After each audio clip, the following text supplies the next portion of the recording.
let's talk about this flying spinner.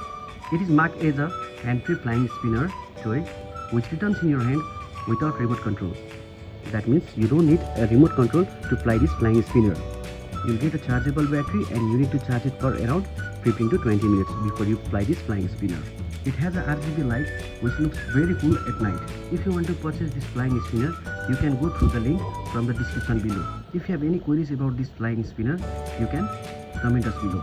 The only one main feature of this flying spinner which makes this toy very valuable is the glow of RGB light in the dark. When it glows in the dark, honestly, it is a great choice to play. This incredible lighting will make this flying spinner awesome. Now I'll turn on the button and show how it lights.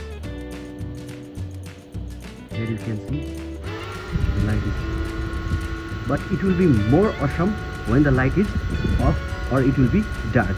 Now I'll show you how it looks in the dark. It is blinking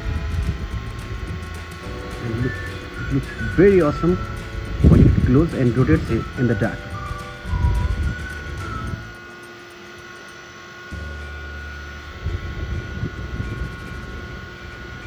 Now I'll show you the different tricks will be played with this flying spinner in the dark, and I will show you how it looks when you play this flying spinner in the dark.